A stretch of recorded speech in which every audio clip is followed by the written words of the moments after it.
Heredity and revolution. तर heredity आणि revolution मध्ये आपण काय केलंय, आपला पॉइंट सुरू आहे theory of evolution.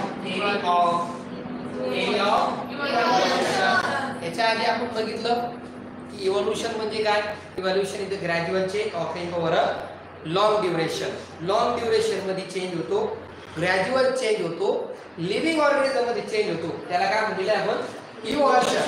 आणखी दुसरी एक डेफिनेशन आपण पाहिली होती की नॅचरल सिलेक्शनला रिस्पॉन्ड म्हणून एखादी जी काही लिव्हिंग ऑर्गॅनिझमचा जो स्पेसिस आहे त्याच्यामध्ये जनरेशन टू जनरेशन काय होतात, एखाद्या स्पेसिफिक कॅरेक्टरमध्ये चेंजेस होतात, याला सुद्धा आपण काय म्हणतो इव्होल्यूशन म्हटलेलं आहे. आता आपल्याला तिसऱ्या डेफिनेशन कडे जायचं आहे, परंतु त्याच्या आधी आपण काय करतोय तर थिअरी बघतोय. थिअरी वेगवेगळ्या थिअरी या ठिकाणी सांगण्यात आलेल्या आहेत की लिव्हिंग ऑर्गॅनिझमचं या ठिकाणी कशा पद्धतीने त्यांचं काय झालंय, त्यांचं इव्होल्यूशन झालेलं आहे ते आपल्याला सांगितलं. त्याच्यामध्ये थिअरी काय सांगते बघा. अकॉर्डिंग टू दिस थिअरी, ही थिअरी आपल्याला काय सांगते, the first living material protoplasm had been formed in ocean. बघा, फर्स्ट जे पहिलं जे मटेरियल तयार झालं, लिव्हिंग मटेरियल, ते कुठे तयार झालं ओशियन मध्ये तयार झालं. हा आपला फर्स्ट एक डेफिनेशन तयार, एक क्वेश्चन तयार होऊ शकतो. फर्स्ट लिव्हिंग मटेरियल कुठे तयार झालं. फर्स्ट लिव्हिंग मटेरियल जे आहे ते फर्स्ट लिव्हिंग मटेरियल जे आहे प्लस लिव्हिंग मटेरियल जे असेल ते आपलं फर्स्ट लिव्हिंग मटेरियल जे आहे, ओके, फर्स्ट लिव्हिंग मटेरियल कुठे झालं, ओशियन मध्ये तयार झालेलं आहे. ठीक आहे, आपण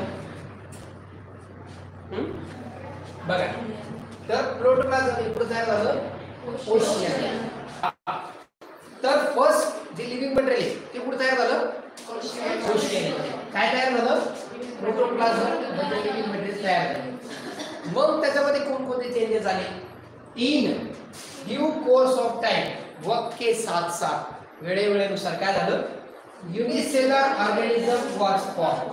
सुरुवातीला इनिशियली काय होतं, फक्त एक छोटंसं लिव्हिंग मटेरियल काय होतं अगोदर, लिव्हिंग मटेरियल.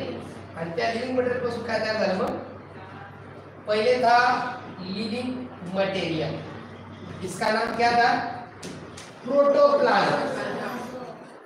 अब ये जो प्रोटोप्लाज्म है इससे बन गया क्या, यूनिसेलुलर ऑर्गेनिज्म. काय झालं, यूनिसेलुलर ऑर्गेनिज्म. आता या यूनिसेलुलर ऑर्गेनिज्म पासून काय झालं, gradually step by step changes occur in the unicellular organism. Unicellular organism काय झाले, चेंजेस झाले. त्याच्यापासून काय झालं, फ्रॉम विच लार्जर बडे and more complex organism were form. याच्यापासून काय तयार झाले, लार्जर अँड मोर कॉम्प्लेक्स, जास्त गुंतागुंतीचे लिव्हिंग ऑर्गेनिझम इथे फॉर्म झाले.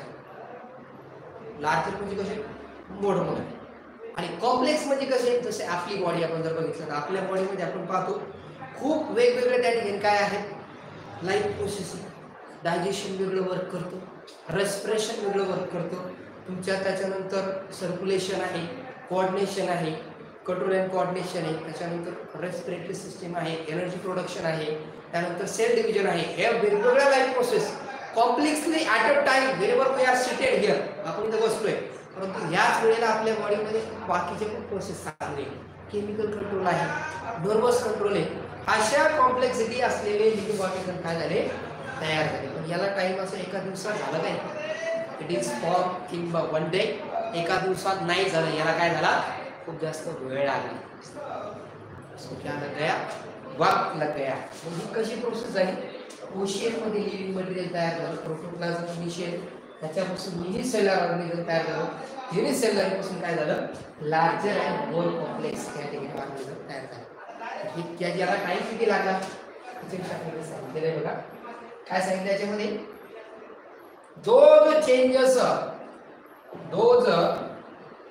हे जे काही चेंजेस झाले though the changes were slow and gradual. Definition मध्ये पण आपण पाहिलेलं आहे, लॉंग ड्युरेशन मध्ये झाले आणि ग्रॅज्युअल वर्ड वापरले. ग्रॅज्युअल म्हणजे कसं, तर step by step. whenever we are going in the house, आपल्या जेवढे घरात जायचं, आपण डायरेक्ट वरून लॅट होतो का, एखाद्याला झोपायला करतो का, डायरेक्ट बेडरूम मध्ये होतो. हा, बटन दाबलं बेडरूम मध्ये, बटन दाबलं की वॉशरूम मध्ये, बटन दाबलं की शाळेमध्ये, बटन दाबलं की ट्युशन मध्ये, सगळं बटन दाबलं की स्टेप बाय स्टेप. आता तुम्ही 10th स्टँडर्ड मध्ये घ्या, लगेच काल जन्म झाला आणि आज लगेच 10th स्टँडर्डला, असं झालं का? दिस विल नॉट कर रँडमली और इमिजिएटली, दिस टेक्स टाइम. मी सुद्धा इथं उभा आहे ना, याला उभं राहायला वेळ आहे. ग्रॅज्युअली हे झालं. मला अगोदर शाळेत जावं लागेल, मग कॉलेजला जावं लागेल, मग शाळेत जॉईन व्हावं लागेल, मग एक्सपिरियन्स घेतला, मग क्लास चालू केले, हे 3रं वर्ष इथपर्यंत आलो. ही जी जर्नी आहे, ही जर्नी अशी झाली एका स्टेपमध्ये. This is not occurring one step, it takes a time. और हर चीज़ के लिए क्या चाहिए, वक्त लगता है. Everything text a time. Okay, तर त्याच्यामुळे हे जे चेंजेस सांगितले कसे आहे, स्लो आणि ग्रॅज्युअल. स्लो म्हणजे याच्यासाठी खूप जास्त टाइम लागलेला आहे. मग किती टाइम लागला बाबा याला, हे सांगितलं या ठिकाणी. ड्युरेशन टाइम लागला. Of all these changes is at most 300 crore. 300 crore, ठीक आहे, 300 करोड, 300 कोटी वर्ष लागली. आपलं जनरेशन जर आपण जर आपली इव्होल्यूशन पाहिली ना, त्याला 7 करोड इयर लागले. आपण पुढे पाहणार ह्यूमन इवोल्यूशन को कितना टाइम लग गया भाई, तो 7 करोड ईयर. वो हम लेमूर की तरह दिखते थे, बाद में हम जमीन पे आ गए, फिर जमीन पे आने के बाद हम घर में रह रहे हैं, फिर हमारे अंदर पहले तो हैंड के पाम में चेंजेस हो गए. वो स्टेप बाय स्टेप आपण देखेंगे आगे. ठीक आहे, याला किती वर्ष लागली बाबा, त्याला 300 करोड वर्ष लागली. त्याच्यानंतर काय म्हणले या ठिकाणी, changes and development in living organism have been all round and multidimensional. सगळ्या ठिकाणी हे चेंजेस झाले. हे फक्त आपल्या बदनापूर मध्ये झाले नाही. This is not taken in only in Badnapur. This occurred now. सध्याच्या घडीला पूर्ण जगामध्ये कुठे काही ना काहीतरी चालू आहे. Whenever we are imagining our mother and father is at our farm, or they are going to their working there, which are their function. त्याची जे काम आहे ते करत आहात, आपण आपलं काम करतो. इकडं आपले सर टीचिंग करत आहेत, मी इकडं टीचिंग करत आहोत, तुम्ही काही बसलेले आहात, काही वळवळ करत आहात, काहीच्या मनामध्ये वळवळ सुरू आहे. सरांनी काय नवीन सुरू केला आहात हा उद्योग मला असं वाटतं दररोज चालू ठेवावा. बरोबर, काय होईल, बराचसा डेटा तयार होईल. घरी गेल्यानंतर तुम्ही कधी बघू शकता, सरांनी आम्हाला हे समजतं होतं, हे बरोबर आहे, व्हेरीफाय पण करू शकता. बरोबर आहे, हे समजून घेऊ शकता. सरांनी जे अर्थ सांगितलं तो हा बरोबर आहे का ते बरोबर आहे तुम्हाला कळेल. ठीक आहे, तर हे जो चेंजेस झाला हा कसा आहे, ऑलराऊंड. ऑलराऊंड म्हणजे कसा, सगळ्या ठिकाणी. आणि दुसरं काय सांगितलं, मल्टी डायमेन्शन. आपली बॉडी जेवढी डेव्हलप झाली, डेव्हलप होताना एखाद्याचं वेट गेन झालं, फक्त वेट गेन होताना त्याचं पोटच वाढतं का, दंड वाढतं. बरोबर आहे, त्याची पायाची एखाद्याचा फक्त हात लांबा होतो, कान हा बेसिलंडे होते, एखाद्याचा हातच वाढला पाहिलं का, एखाद्याचा पाय लांबा झाला, एखाद्याचं मुंडकच वाढलं, असं होतं का कधी. जो भी होता है वो सभी जगह पे होता है. वेट गेन जर झालं ना, गालं वाढणार, ढेरी वाढणार, दंड पण वाढणार, असे बमचे बम आपल्याला चालता येणार नाही. बरोबर आहे, या सगळ्याची गोष्टी आहेत. मल्टीडायमेन्शनचा अर्थ कळाला का, एज पण वाढते, ब्रेड पण वाढते, हाईट पण वाढते. तिन्ही अँगलला चेंजेस होतात. पण हाईट फक्त म्हणजे अप टू 18 इयर पर्यंत होतं. ठीक आहे, तर हे जे चेंजेस झाले काय आहे, ऑलराऊंड म्हणजे सर्वव्यापी आहे. आणि दुसरं मल्टी डायमेन्शनल, सर्व अनुवादी. आपण जे अन्नाचा कण खाल्ला, तो अन्नाचा कण डोक्याच्या केसापासून पायाच्या नखापर्यंत प्रत्येक सेलपर्यंत जातो. तुम्ही काहीही खाल्लं तरी सायको तुमच्या ब्लडमध्ये येतात. ब्लड कुठलं बी घ्या, इथलं घ्या, इथून घ्या, पायाकडून घ्या, कुटुंब ब्लड घ्या, तिथं ते चेक केल्यानंतर लगेच कळतं की यांनी काय घेतलेलं आहे आणि कोणती मारलेली आहे. बरोबर आहे, किती मारली, कोणता ब्रँड हल्ला लगेच कळतो. बरोबर आहे, वाईट काय हे बघितले झाले. ठीक आहे. At this lead to evolution. याच्यामुळे काय झालं, इव्हॉल्युशन झालं. Okay, of different types of organism. सगळ्या वेगवेगळ्या प्रकारचे ऑर्गॅनिझम या ठिकाणी काय झालं, इव्हॉल्युशन झालं. हेच this overall process is called as evolution, which is organisation. ही सगळी जी प्रोसेस आहे, सगळी जी काय आहे प्रोसेस आहे, ही जी सगळी प्रोसेस आहे, हे सगळी प्रोसेस काय शब्द दिले आपल्याला, कसं इव्हॉल्युशन आहे, विच इज अ ऑर्गनायझेशन. कशी ती ऑर्गनायझेशन. त्यानंतर ती कशी आहे ऑर्गनायझेशन. याच्यावर आपण काय केली, डेफिनेशन तयार केली. काय केली, डेफिनेशन तयार केली. काय डेफिनेशन तयार करायची आपण, की progressive development of plant and animal. कोणाची डेव्हलपमेंट, प्लांट अँड ॲनिमलची. काय, प्लांट अँड ॲनिमलची कशी डेव्हलपमेंट, प्रोग्रेसिव्हचा मिनिंग कळतो. प्रोग्रेसिव्ह म्हणजे काय, त्यातलं काय होतं, त्याचं काहीतरी डेव्हलपमेंट होते, प्रोग्रेस होते. जो ब्रँड, जो काही त्याचं व्हर्जन आहे ते अपडेट होतं. प्रोग्रेस व्हायलाच पाहिजे, आपली प्रोग्रेस झाली. जर प्रोग्रेस झाली नसती तर आपण आज एक मम्मीच्या हातातच बाळामध्ये असतो तर झाली का आपली प्रोग्रेस. बरोबर आहे, आपण फर्स्टला होतो, आपण 10th आलो, आपले बुक चेंजेस झाले, आपली सगळ्याची ग्रास्पिंग पॉवर पण इन्क्रीज झाली. जसं आपल्याला लहानपणी कळायचं तसं आता कळतं का, तसे जास्त कळतं. बरोबर आहे, आपली प्रोग्रेस झाली. ठीक आहे, तर प्रोग्रेसिव्ह डेव्हलपमेंट कोणाची, कोणापासून फ्रॉम द ॲन्सेस्टर. ॲन्सेस्टर का म्हणजे काय, ॲन्सेस्टरचा अर्थ होतो काय, ॲन्सेस्टरचा अर्थ काय होतो, ॲन्सेस्टरचा अर्थ काय होतो. ॲन्सेस्टर म्हणजे पूर्वज, आपल्या आधीचे, आपले पॅरेंट्सचे पॅरेंट्सचे पॅरेंट्सचे पॅरेंट्सचे पॅरेंट्सचे पॅरेंट्सचे पॅरेंट्सचे पॅरेंट्सचे, जितना आपलं सुरुवात झाली, from where we have started, जहाँ से हम शुरू हो गए. ठीक है, त्याला काय म्हटलंय, having different structural and functional organization. बघा, स्ट्रक्चर कसं, सगळ्याचं स्ट्रक्चर वेगवेगळे आहे. पण आता आपले जर ॲनिमल, जर आपल्या ॲनिमलमध्ये आपण ह्युमन घेतलं, आपण ह्युमन जवळपास सगळे सारखेच, फक्त आपल्यामध्ये मेल आणि फिमेल 2 गट पडले. पण सगळ्यांचं जे ऑर्गन्स आहे सेमच.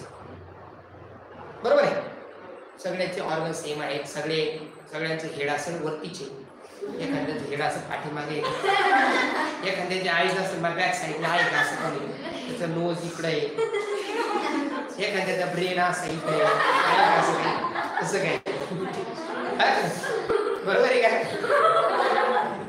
तर आपलं नोज हे कानाच्या जागेवर असतं, कान जर पुढं असते काय झालं. सगळ्याचं स्ट्रक्चर कसं आहे, सगळ्या ॲनिमलचं स्ट्रक्चर आपलं स्पेसिफिक. गाईचं स्ट्रक्चर गाईचं झालं, त्याच्यानंतर कुत्रे झालं, मांजर झालं, किती वेगळे ॲनिमल्स आहेत. हे सगळ्याचं स्ट्रक्चर कसं आहे, वेगवेगळे आहे आणि फंक्शन पण वेगवेगळे आहे.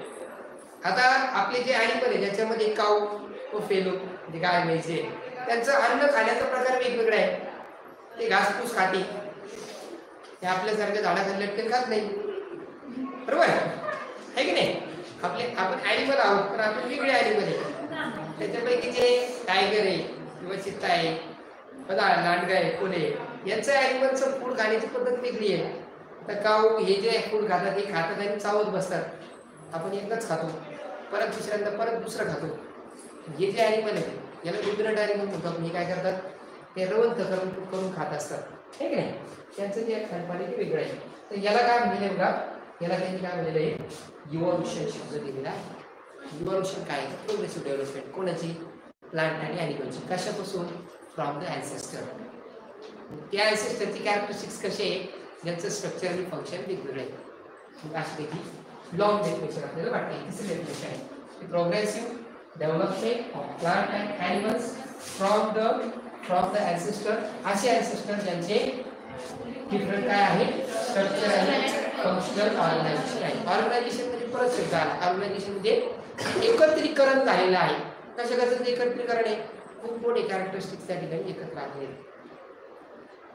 काऊचे कॅरेक्टरिस्टिक्स वेगळे आहे, तुमच्या बफेलोचे वेगळे आहे. आता बफेलोचं जे मिल्क खाते बफेलो होऊ शकतो, पण त्याचा ब्रेन एवढा शार्प असू शकत. असं बफेलोचं एक एक्झाम्पल सांगितलं, जर म्हशीचं वास्तू सोडलं तर ते पहिलं मालकाला बरोबर आहे. त्याच्यानंतर जर आपण बघितलं काऊचं जे असेल तर ती काऊ बरोबर ते काऊकडे जाणार आहे की नाही, असं आहे. तर ही आपली तिसरी डेफिनेशन झाली. आपण ती डेफिनेशन बघितली, आपण सगळ्यांना लक्षात ठेवूया. बरोबर आहे. काय म्हणजे डेफिनेशन काय सांगितली, progressive development of plant and animal from the ancestor to different structural evolution. याला आपण काय म्हणलंय, इव्हॉल्यूशन असं म्हणलेलं आहे. ही तिसरी डेफिनेशन. पहिली काय होती, gradual change occurring in the living organism for a long duration, which is called as a evolution. किंवा दुसरी काय सांगितली होती, formation of species of a different organism in which their changes occur in their specific character over a long generation to generation with respect to the natural selection. This is called as evolution. तिसरी definition काय सांगितली, the progressive development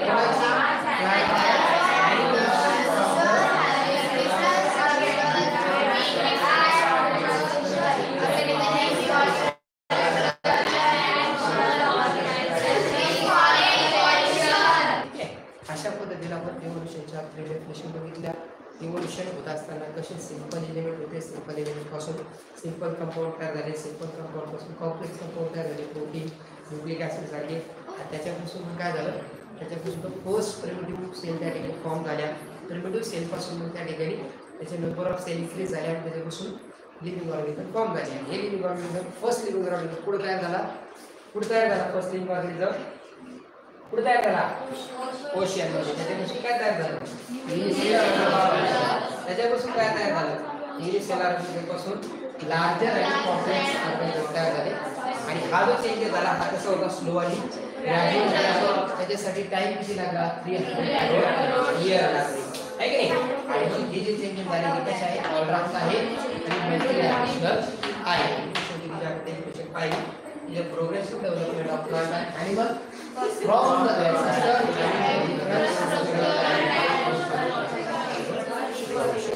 definition learn करताना काय, कोणी, कुठं, कसं या गोष्टी आपल्याला कळायला पाहिजे. जसं की इव्हॉल्यूशन काय आहे, ते प्रोग्रेसिव्ह डेव्हलपमेंट. बरं, प्रोग्रेसिव्ह डेव्हलपमेंट आहे तर कोणामध्ये, प्लांट अँड ॲनिमल. बरं, प्लांट अँड ॲनिमल मध्ये प्रोग्रेसिव्ह डेव्हलपमेंट होते, परंतु कुठून होते, त्यांच्या ॲन्सेस्टर पासून.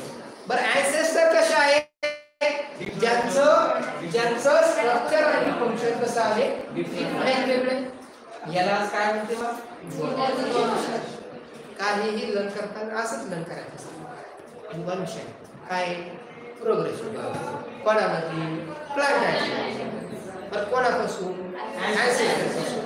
कसे आहेत ॲन्सेस्टर, त्यांचे डिफरंट स्ट्रक्चर आणि ऑर्गनायझेशन आहे.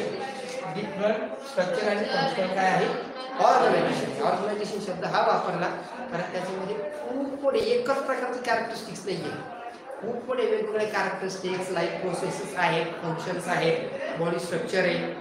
आणि म्हणून त्या ठिकाणी शब्द आपण वापरला, हे इव्हॉल्यूशन आहे. आता याचे काही एव्हिडन्सेस आहेत, त्याच्यातले आपण 2 एव्हिडन्सेस बघणार.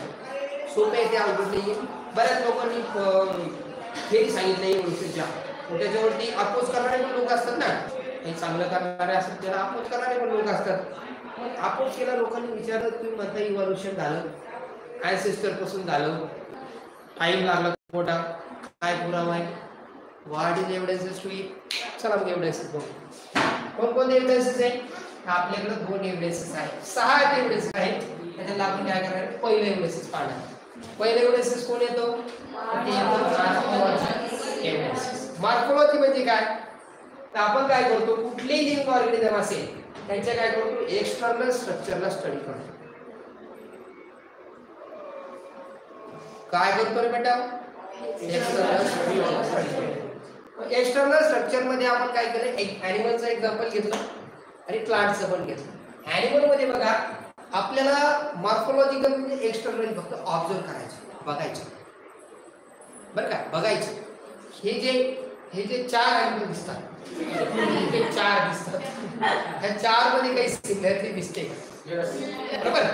याचे आईज बघा, आईज बरोबर, ठीक आहे. त्याच्यानंतर तुम्ही नोज बघा, त्याच्यानंतर तुम्ही माउथ बघा, ठीक नाही.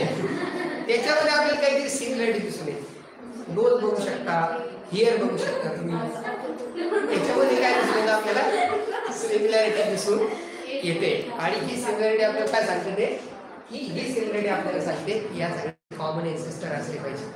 पूर्वज कसे असले पाहिजे? सगळ्यांचे सेम असले पाहिजे, कॉमन असले पाहिजे. असंच आपण या ठिकाणी तेच आपण इथं सांगितलं बघा थेरॉटिकली. काय सांगितलं थेरॉटिकली बघा, की व्हेरियस सिमिलॅरिटीज सारखेपणा आहे. स्ट्रक्चर ऑफ माउथ, तोंडाची रचना, त्याच्यानंतर पोझिशन ऑफ आईज, डोळ्याची ठिकाण, त्यानंतर स्ट्रक्चर ऑफ नॉस्ट्रिल, नाकपुड्या. आपल्या नाकपुड्या याचे थोडे वेगळे आहेत बरं का, हे सगळे सारखेच बरोबर आहे. त्याच्यानंतर इयर फिन, कान, सगळ्याच्या शेवटी अँटिनासाठी सांगायचे दिसतात का तुम्हाला कान?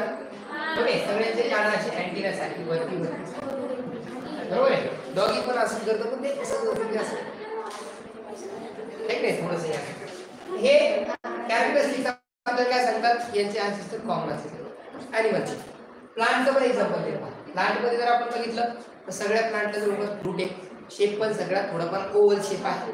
त्याच्यानंतर त्याचे लीफ बघा, लीफ आहे, लीफला तिथं त्या पानाला आणि फळाला देत असतं.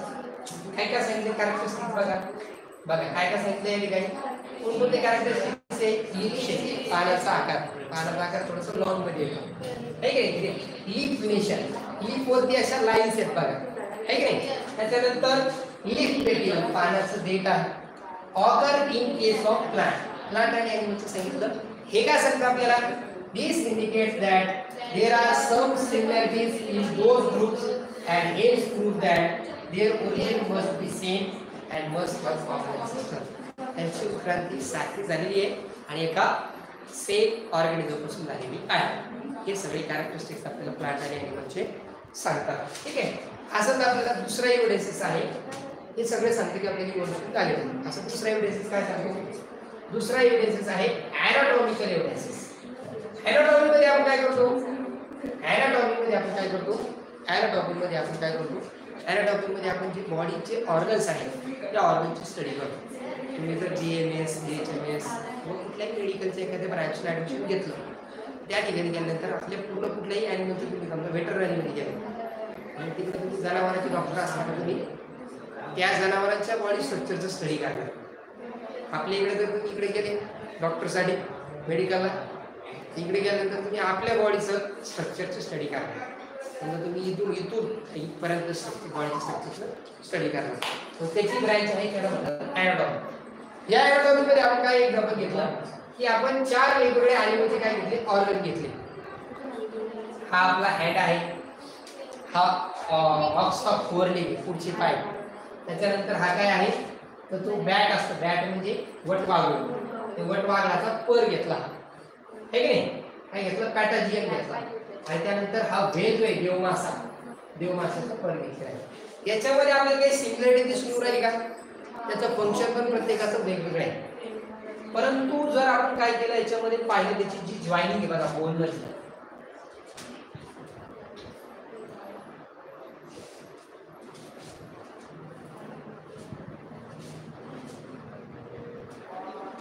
ह्या जॉईनिंग मध्ये आपल्याला काहीतरी सिमिलॅरिटी दिसून येते. आणि हे जॉईनिंग जे सिमिलॅरिटी मधली ही काय सांगते आपल्याला? त्याचं काय सांगितलं आपल्याला? There is similarity in the structure of bone and joint in the organs of each of those animals. This similarity indicates that those animals may have common ancestor. कोणकोणते ancestor common आहे? हे जे animal आपण घेतले, हा मला वाटतं आपलाच हात आहे. हा ऑक्स ऑफ फोरलेग आहे, बैलाचा पुढचा पाय. त्याच्यानंतर हा वटवाघूळ आणि हे आपलं देवमासा. ही 4 animals आपण काय केलं? ऑर्गनचा स्टडी करतो. आणि ही ऑर्गनची स्टडी आपल्याला काय सांगते, यांची ॲन्सेस्टर कशी असली पाहिजे, कशा असली पाहिजे,